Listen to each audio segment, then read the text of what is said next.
shida. Bana, mambo ni mengi sana. Sana.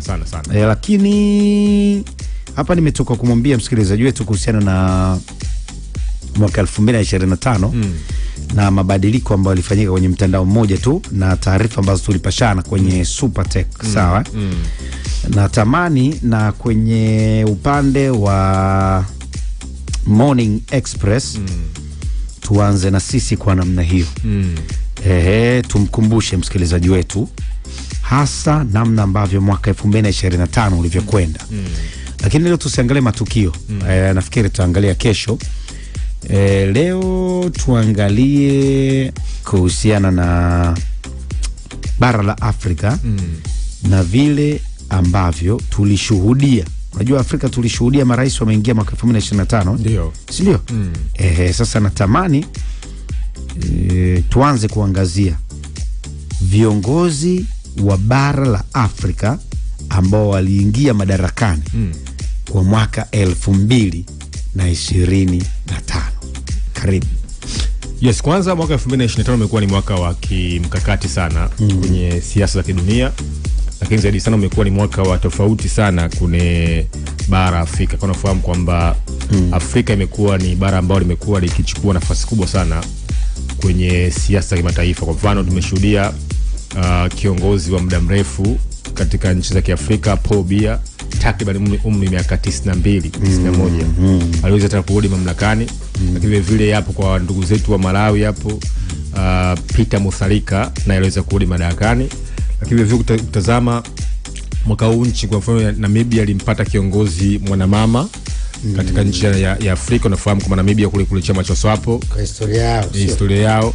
Lakini vile Tanzania nao tukapata kiongozi mwanamke, Rais Samia Suluhu Hassan katika uchaguzi. Kwa hiyo ni uchaguzi ambao au ni siasa ambazo kwa kweli zilichukua nafasi tofauti sana kwa siasa za Kiafrika. Sasa hoja msingi hapa nafikiri sio nani ameingia.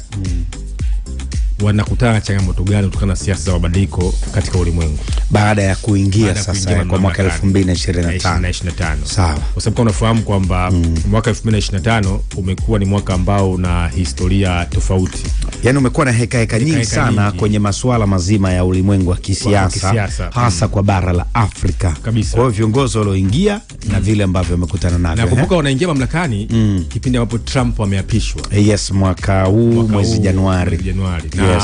Trump alivyoingia aliambia dunia kwamba lazima ijipange katika ungu wake ya pili. Na moja ya kitu ambacho hajawapa kipaumbele ni bara la Afrika. Kwa hiyo wanaingia mamlakani wakiwa wanakutana na Rais Trump ambaye ukitazama kama ameipa kisogo dunia katika nchi za Kiafrika.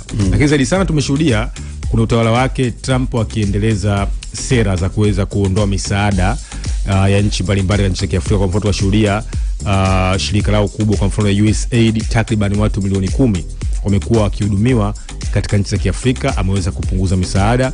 Lakini zaidi sana tumeshuhudia kuna sera ya mambo ya nje katika nchi za Kiafrika wamekuja na agenda inaitwa American First Agenda, kwa maana kwamba katika kila ushirikiano ambao wamekuwa wakiingia katika nchi za Kiafrika wao wanapata nini kwanza. Lakini zaidi sana nchi za Kiafrika ukitazama wamewekewa kodi takriban 10% katika mataifa mbalimbali katika nchi za Kiafrika. Kwa hiyo ushindi wao unakuja ambapo kumekuwa kuna hizo mitikisiko mbalimbali ya kiuchumi na ya kisiasa za kiulimwengu. Lakini katika hapo wanaingia mamlakani, tumeshuhudia vile vile katika kanda zao bado kuna political instability, machafuko ya kisiasa. Tunashuhudia kwa mfano katika ukanda wa maziwa makuu, kwa mfano eneo la Kongo limeendelea vile vile kusumbua kuendelea kwa vita. Unafahamu kwa mfano waasi wa M23. Kwa mfano eneo la Afrika ya Kati bado hakujatulia. Lakini vile maeneo kwa mfano ya Sahel tumeshuhudia kuanguka kwa demokrasia katika nchi za Sahel. Lakini vile tumeshuhudia kwa mfano mzozo wa Sudan ambao umekuwa ukiendeleza kuleta janga kubwa zaidi la kibinadamu katika nchi za Kiafrika. Kwa hiyo unaona kabisa kwamba kuanzia kusini Afrika ya Kati mpaka kusini mwa jangwa la Sahara bado kumekuwa changamoto mbalimbali za kisiasa na za kiuchumi. Lakini pia tukashuhudia baadhi ya hizo nchi za Kiafrika pia 2025 kukumbwa pia na swala ya kuandamana, vitu kama hivyo. Yes, tumeshuhudia kwa mfano, of course, hoja nzuri, wimbi kwa mfano la vijana almaarufu kama Gen Z. Tumeshuhudia kwa mfano kule katika eneo la Madagascar kwa mfano, eneo la Kenya tukashuhudia watu vijana wakiandamana kwa kile ambacho kinachoitwa kudai demokrasia na kudai mabadiliko mbalimbali ya kisiasa na kiuchumi. Kwa hiyo ukiona kabisa kwamba Lupokela ni mwaka ambao kama walivyosema ulikuwa na heka nyingi. Lakini sasa ukitazama kuna namna ambavyo Afrika yenyewe sasa inajitazama, namna ambavyo Afrika inatazamwa na ulimwengu. Tunapaswa kujitazamaje sasa baada ya 2025 na purukushani za hapa na pale kwa tulizoziona? Yes, cha kwanza kwa yaliyotokea inabidi tuweze kujifunza, kwa sababu changamoto zinapotokea lazima muweze kujifunza kama bara. Of course kama nchi moja individual, kama bara tunaweza kujifunza nini. Viongozi huwa wanakutana kwenye nani zao, kwenye forum zao. Kuna East Africa Community, kuna SADC mtazama, kuna ECOWAS, kuna AU mtazama. Kwa hiyo wana forum ambao wanaweza kuzungumza. Sasa kule kumbuka wanazungumza vitu gani ambavyo vina reflect uhalisia wa nchi za Kiafrika. Kwa mfano, inatajwa Afrika ni bara ambalo lina vijana wengi. Sawa. 70% ni vijana. Ukienda katika kila nchi sasa hivi, ukiwakuta watu 10, 8 ni vijana, 6 ni vijana. Maana ni kwamba ni bara ambalo lina nguvu kazi kubwa. Sasa namna gani linaweza tunasema kuweza kuinvest katika vijana, kuweza kuwekeza katika vijana. Na tumeshuhudia katika hilo kwamba serikali mbalimbali zimeweza kuanzisha kitu ambacho kinaitwa Wizara ya Vijana. Botswana imeanzishwa, Tanzania hapa imeanzishwa. Kwa mfano Kenya hapa baada ya yale maandamano tukashuhudia Rais Ruto akaingia hapa kwa Twitter Space kwenda kuzungumza na vijana. Kwa hiyo kimsingi ni kwamba namna gani unaweza wakaweza kuwekeza kwa vijana. Mimi nafikiri kuna hitajiko kubwa sana la unite zaidi. Zaidi hasa baada ya hayo ambayo tumeyapitia katika jumuiya mbalimbali na kuzungumza lugha moja. Au unaonaje hili? Ni kweli, unajua na umotoja nzuri. Unajua mwaka 1963. Unajua EAU kabla ya kuita AU ilikuwa inaitwa OAU, Organization of Africa Union. Sasa hii ilianzishwa mwaka 1963.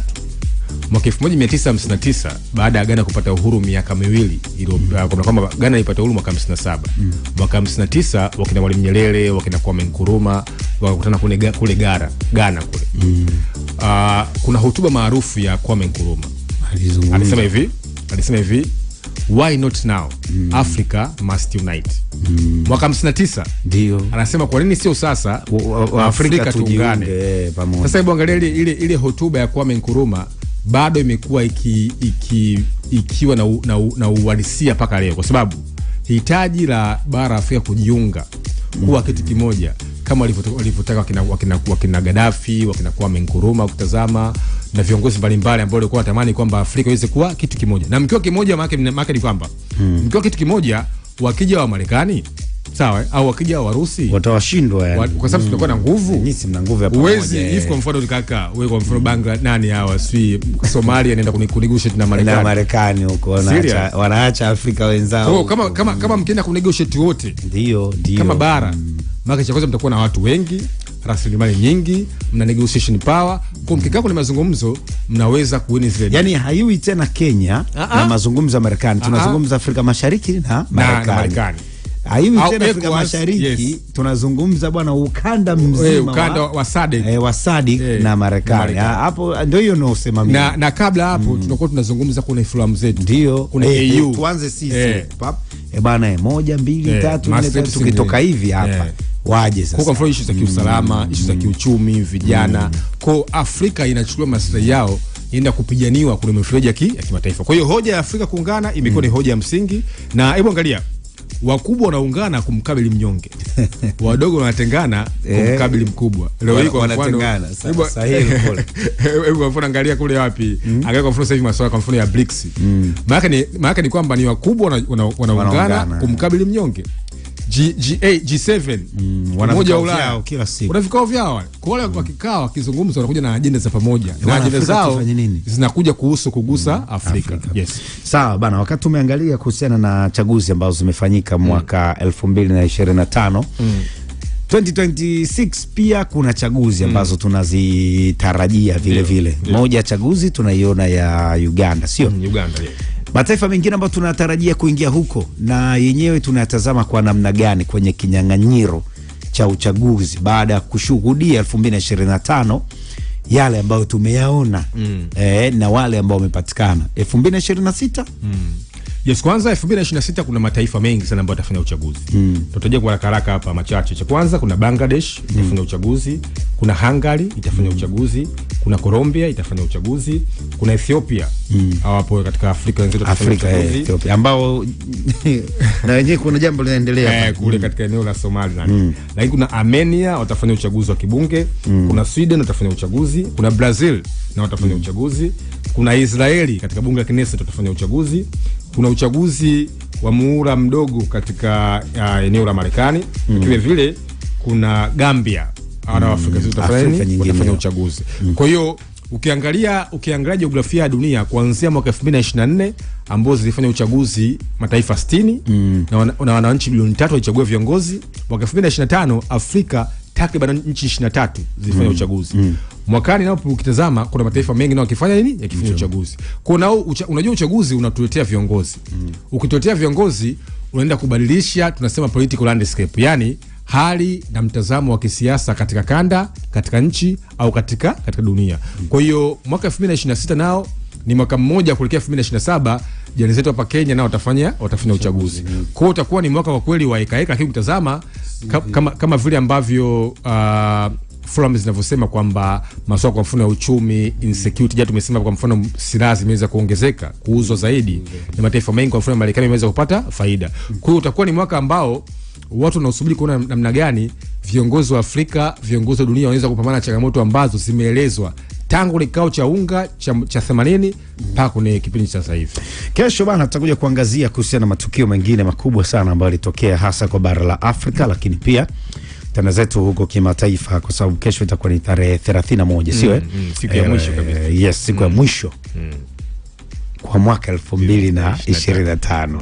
Sio kasema siku ya mwisho ya dunia kwa mwaka 2025. Kwa hiyo tutakuja tuangalie hapa mambo yalivyokuwa na vitu kama hivyo, lakini baadaye pia leo tutakuwa na faili itakapofika majira baadaye pale.